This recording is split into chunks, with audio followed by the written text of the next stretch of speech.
As Nick has said, I'm a community worker by background, and over very many years I've worked with a very wide range of different groups, people leaving prison, children struggling at school, homeless people, quite a long list.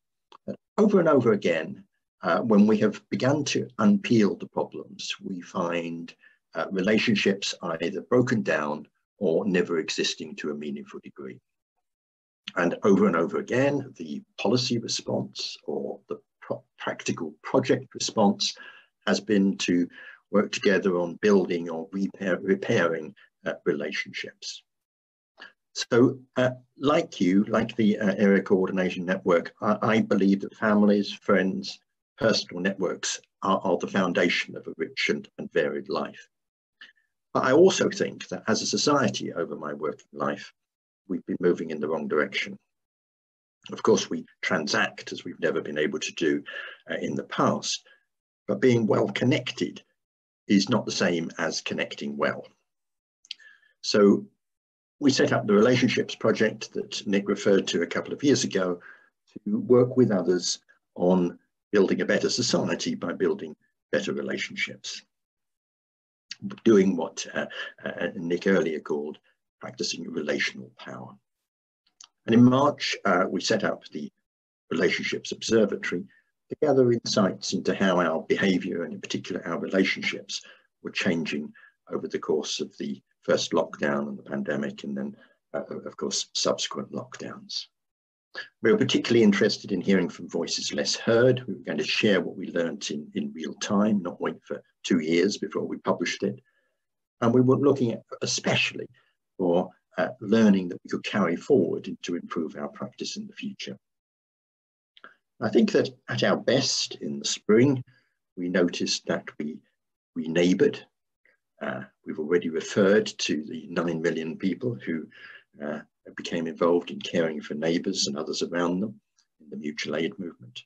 We retooled, we learnt how to use Zoom and WhatsApp. We learnt to learn and worship and shop online. And we will carry forward those practical things.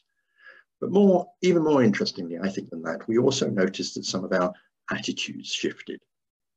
And although I agree with Rob on the chat saying that I think if I'm getting this right, Rob, that we can be a little bit too starry-eyed about the mutual aid movement. Sometimes it has been more about doing things for people rather than with them.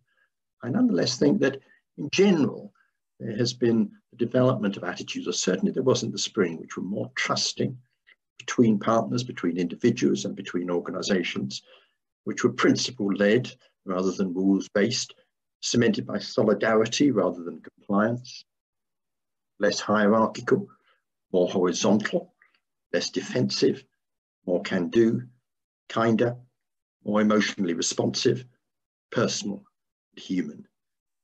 And this, at its very best, is, I think, the best of the positive legacy. But of course, the story of the year in our communities hasn't been all good. Lots of our observers noticed also that 22% are digitally excluded. That's not a new problem, but it certainly had a light shone on it over the last year.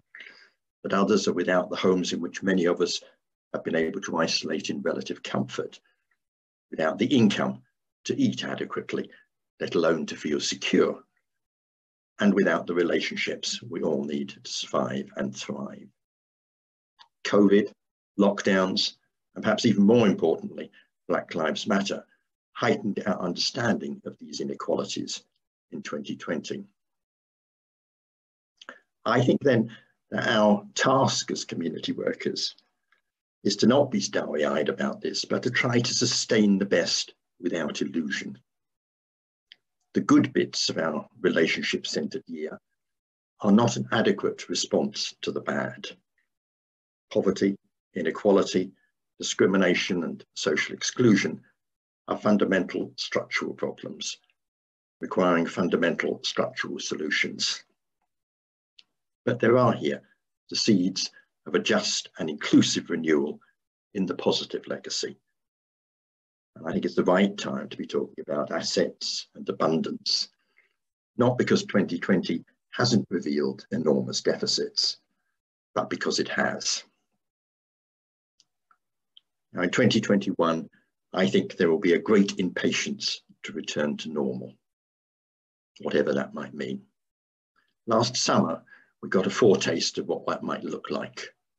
In many areas, as lockdown was released, there was a rush to return to past patterns, and we saw particularly local authorities eager to embrace some of the learning, but to squeeze that learning into existing systems and structures.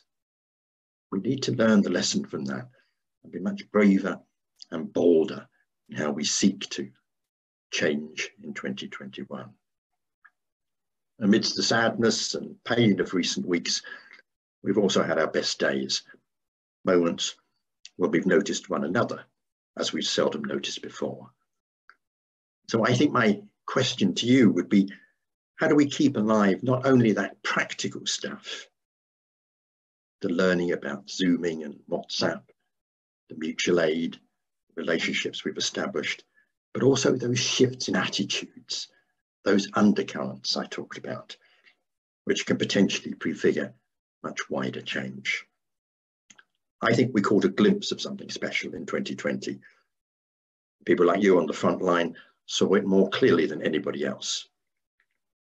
Just as Michelangelo 500 years ago saw an angel in the marble and carved to set it free, now we too have got work to do. So well, thank you, Nick.